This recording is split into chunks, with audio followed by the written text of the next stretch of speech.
வணக்கம். Welcome to Sharada Kaivannam. இன்றைக்கு Sharada கைவண்ணத்தில் jumbo tiger ப்ரானை எப்படி க்ளீன் பண்ணுறதுன்னு பார்க்க போகிறோம். இந்த ப்ரான் ரொம்ப ஷார்ப்பாக இருக்கும். அந்த ஹெட் பகுதி ரொம்ப கேர்ஃபுல்லாக ஹேண்டில் பண்ணணும். இந்த ப்ரான் இன்றைக்கு நான் தாய் ஸ்டைலில் தொம்யம் ப்ரிப்பேர் பண்ணலான்னு இருக்கேன்.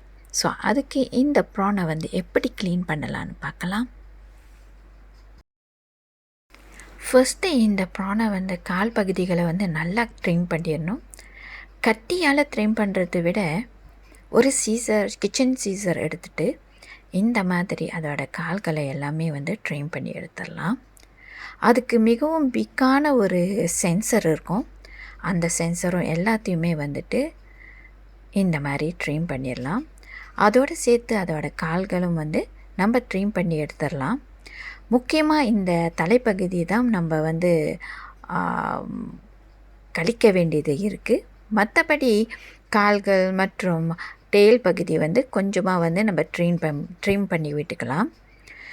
இப்போ முக்கியமாக இந்த தலைப்பகுதியை எப்படி க்ளீன் பண்ணுறதுன்னு பார்க்கலாம். கத்தி எடுத்து இந்த மாதிரி அந்த தலைப்பகுதியில் ஒரு ஷார்ப்பாக ஒரு கட் பண்ணணும். கட் பண்ணிட்ட பிறகு அந்த தலைப்பகுதியை வெட்டிட்ட பிறகு அதுக்கு சென்டரில் ஒரு ப்ரௌன் கலரில் அதோட அந்த மூளைப்பகுதி இருக்கும். இந்த வேஸ்டிங்ஸை லைட்டாக இந்த மாதிரி கச்சி வச்சு நம்ம நீக்கினாலே அது வெளியே தென்படும். ஸோ அதோட நம்மளை கைகளால் அதை லைட்டாக பிடுங்கினாலே அது வெளியாகிரும். இந்த வேஸ்டிங்ஸ் நம்ம யூஸ் பண்ண மாட்டோம். ஸோ அதனால் எடுத்துட்டு இந்த ப்ரானை நல்லா க்ளீன் பண்ணிடலாம். ஸோ இதுதான் அதோட ப்ராசஸ் க்ளீனிங். ஸோ இதே மாதிரி எல்லா ப்ரானையும் நான் இந்த மாதிரி க்ளீன் பண்ணி வச்சுக்க போகிறேன் இன்றைக்கு. இப்போ நான் உங்களுக்கு ரொம்பவே நெருக்கமாக காட்டுறேன் இந்த தலைப்பகுதியை நம்ம எப்படி சுத்தம் பண்ணணும்னு. ஜஸ்ட் கட் பண்ணிவிட்டு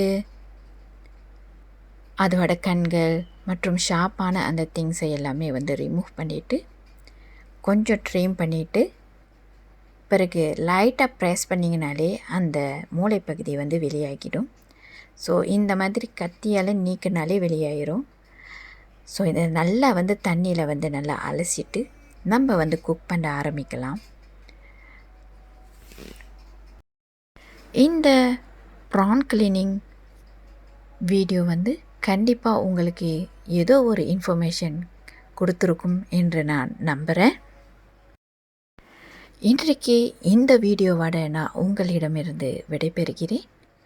மீண்டும் இன்னொரு டிஷ்ஷில் நான் உங்களை சந்திக்கிறேன். அது வரைக்கும் நன்றி, வணக்கம்.